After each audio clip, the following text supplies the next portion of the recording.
hope you don't mind, I took the shorter version, the 2 more pages piled up. I'll get to the gist of it here. I was reflecting back in my college seminary days, and one of my teachers, we lived with the priest who taught us, and I thought of one in particular who, before he taught us, before he was a Vincentian, he was a Trappist monk. And he had to leave that life because of health issues, and so he became a Vincentian. But even though he had to leave that, he took with him the charism of being a Trappist. He had to leave the monastery, but he didn't leave the charism. And so, as a result, he was either, if he wasn't praying, he was studying. If he wasn't studying, he was teaching. And if he wasn't doing those 3 things, he was doing what the rest of us was doing. He was sleeping. And he would get up before all of us. And he would be praying.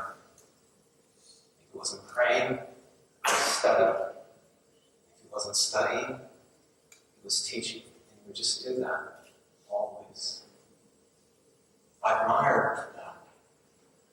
I remember one time in class he was asked about that.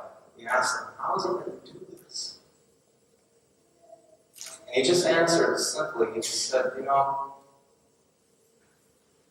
I teach all of you, when I teach my students, I would prefer that you would drink from a running stream rather than from a stagnant pool. That's how he answered. That's why he did that. That's why he lived that life. He would prefer that his students drink from a running stream rather than from a stagnant pool. That's why he prayed. That's why he studied. That's why he taught. Running stream, stagnant pool. Those are 2 images that people in Jesus' day knew full well, and that's the images that Jesus is using in today's gospel. Those are the images that we hear in John's gospel today.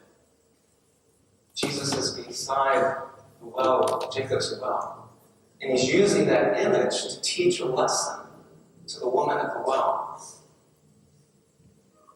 He's teaching us about living water, running stream, rather than a stagnant pool.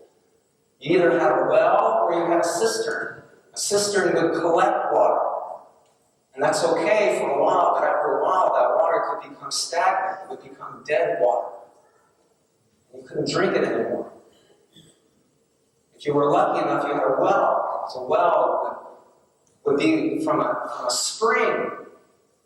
And it would come from deep from below. It would always be fresh. It would always come from living, flowing water.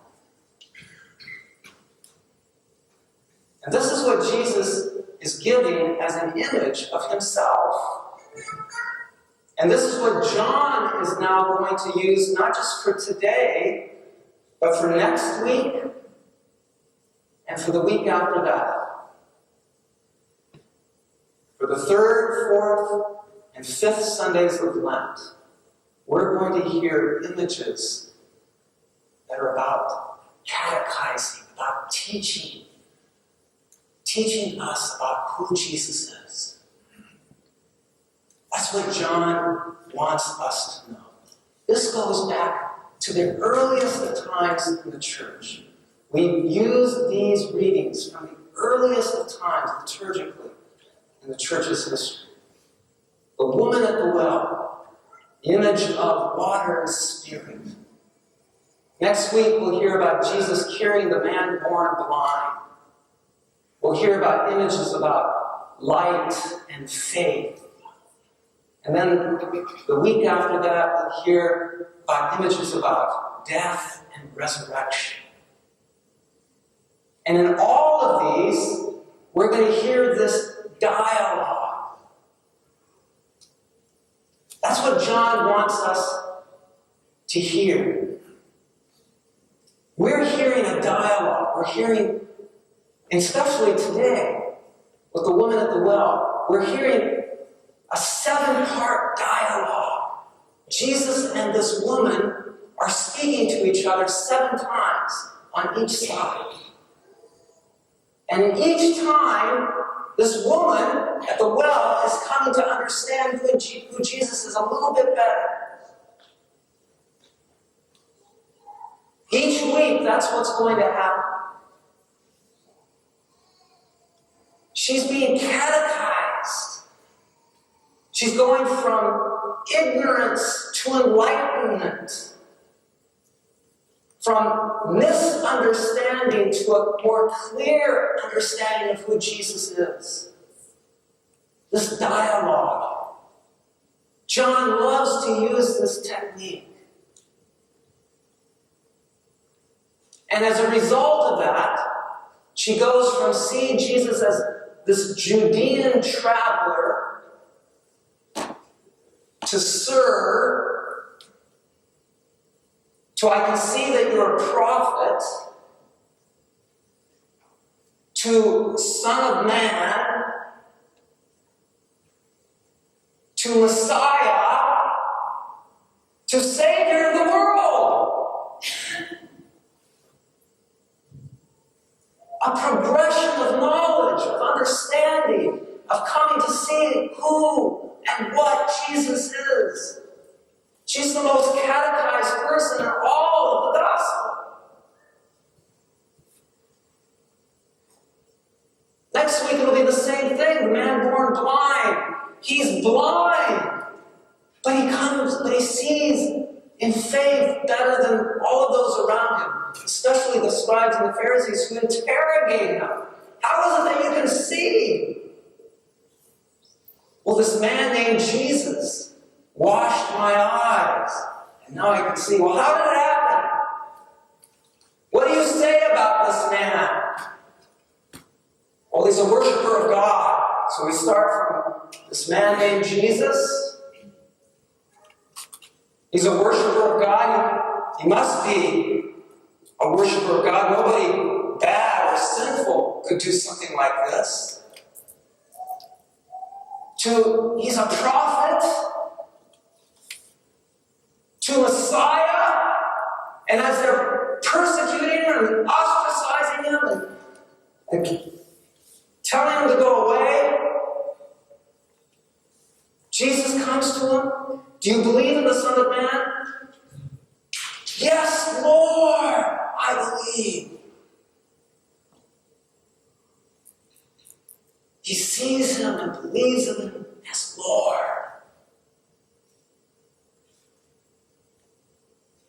So the church uses these stories for us, so that we too are catechized, so that we too go from ignorance to enlightenment, from misunderstanding to a clear understanding of who and what Jesus is, so that we know and can believe and say, yes, Lord, you are the Savior.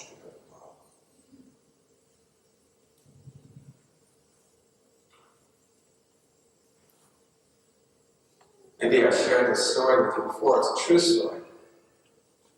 This young man was at a hospital. He was tired, anxious. He was escorted into a room where an older man was near death, complications, some sort of medical problem. The nurse escorted him in and said to the patient, "Your son's here." And she had to say it several times until finally he heard and understood her. He was heavily sedated because of the pain. And he could barely open up his eyes, and he looked. He reached out his hand. So the young man reached out, took a hold of his hand, squeezed it, gave him some assurance.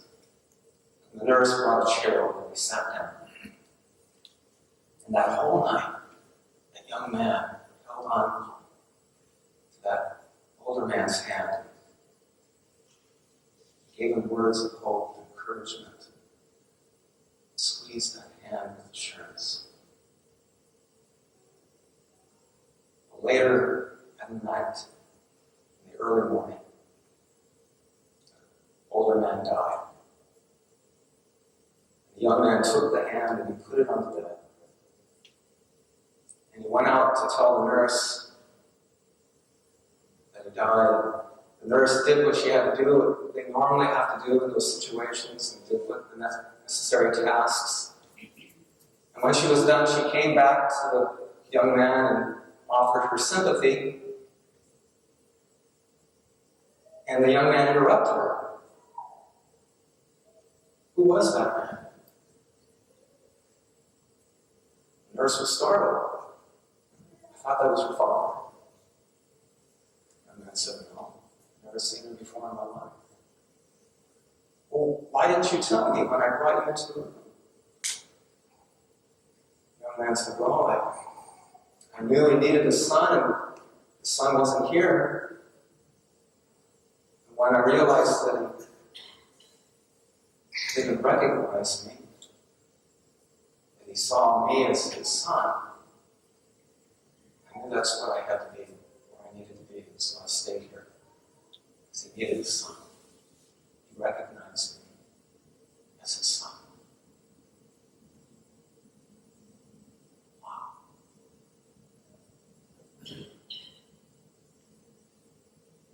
Forgotten that story. You see, that old man maybe didn't recognize that young man for who he was biologically, but he recognized him spiritually. It's Jesus. That's what Jesus is for all of us. That's what we are for all of each other. If we would have the eyes of faith.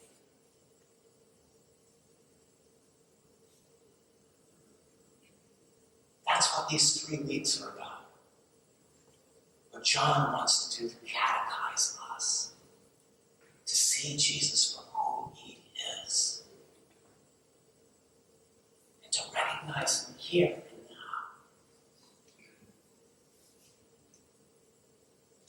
The gospel says, no longer do we need to hear what you have to say, for we have seen and heard for ourselves that Jesus is Savior of the world. For we have heard and seen for ourselves. If the Lord give us that grace, hear and